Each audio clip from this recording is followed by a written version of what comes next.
Hello കുട്ടികളെ, എല്ലാവർക്കും open ഔട്ടിലേക്ക് ഒരിക്കൽ കൂടി സ്വാഗതം.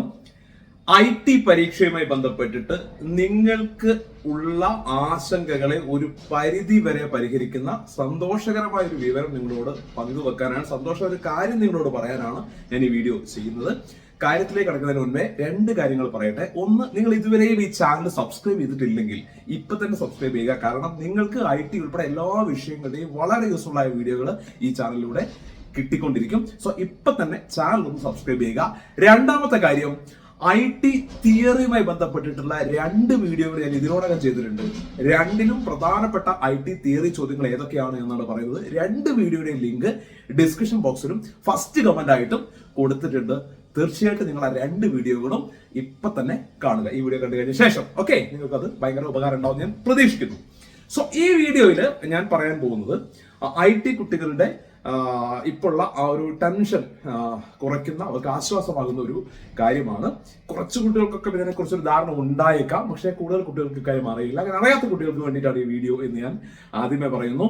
അപ്പോ പ്രധാനമായും IT പരീക്ഷയ്ക്ക് തയ്യാറെടുക്കുന്ന കുട്ടികളുടെ ഏറ്റവും വലിയ പ്രശ്നം എന്ന് പറയുന്നത് തിയറി എന്ത് ചെയ്യണമെന്ന് അറിയില്ല, പ്രാക്ടിക്കൽ എന്ത് ചെയ്യണമെന്ന് അറിയില്ല. ഇതൊന്നും ഞാൻ കാര്യമായിട്ട് പഠിച്ചിട്ടില്ല, തിയറി എന്താണെന്ന് തന്നെ അറിയില്ല, അത്രയും പഠിക്കാനുള്ളത് കേൾക്കുന്നു ഒക്കെ ആയിട്ട് കുറേ കൺഫ്യൂഷൻ, എന്ത് ചെയ്യണം എന്ത് പഠിക്കണം എന്ന് അറിയാത്ത അവസ്ഥ.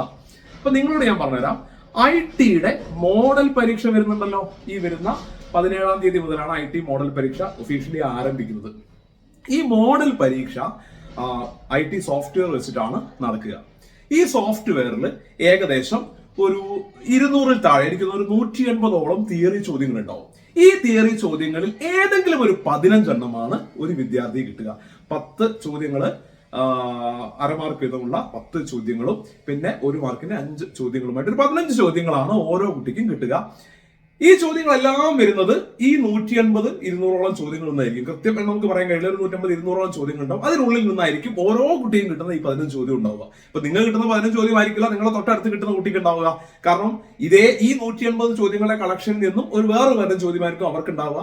അടുത്ത കുട്ടിക്ക് വേറെ ഏതെങ്കിലും 15 എണ്ണായിരിക്കും ഉണ്ടാവുക. ഈ രീതിയിൽ അങ്ങനെ മിക്സ് ആയിട്ട് എല്ലാ ചോദ്യങ്ങളും വരുന്നത് ഈ പറയുന്ന ഈ കളക്ഷനിലേക്ക്, ഈ ക്വസ്റ്റ്യൻസിന്റെ കളക്ഷനിൽ നിന്നായിരിക്കും. ഇനിയാണ് നിങ്ങൾ മനസ്സിലാക്കേണ്ടത്, ഈ മോഡൽ പരീക്ഷയുടെ സോഫ്റ്റ്വെയറിൽ വന്ന അതേ ചോദ്യങ്ങളുടെ കളക്ഷൻ തന്നെയാണ് നിങ്ങളുടെ ഫൈനൽ എക്സാമിന് 80-90% ചോദ്യങ്ങളായിട്ടും വരിക. ഭൂരിഭാഗം ചോദ്യങ്ങളും ഈ കളക്ഷനിൽ നിന്ന് തന്നെയാണ് വരിക.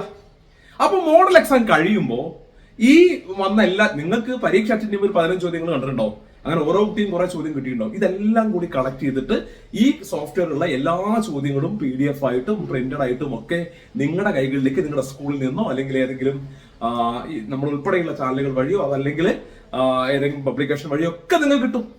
അപ്പൊ നിങ്ങൾ എന്ത് ചെയ്താൽ മതി, ഈ ചോദ്യങ്ങളുടെ ഉത്തരങ്ങളെല്ലാം അങ്ങ് പഠിച്ചാൽ മതി. ഈ 100-150 ചോദ്യങ്ങൾ പഠിക്കാൻ വലിയ ബുദ്ധിമുട്ടൊന്നുമില്ലല്ലോ.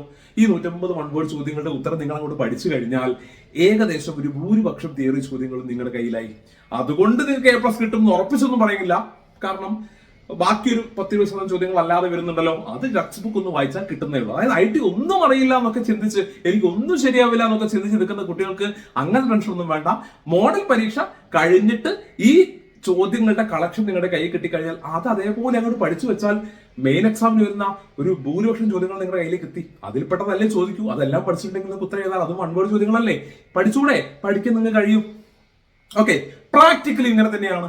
പ്രാക്ടിക്കലിനും മോഡലിനും വന്ന അതേ സ്റ്റൈൽ പ്രാക്ടിക്കൽ ചോദ്യം തന്നെയാണ് ഒരു 90%-ലും ഫൈനൽ എക്സാമിനും വരിക.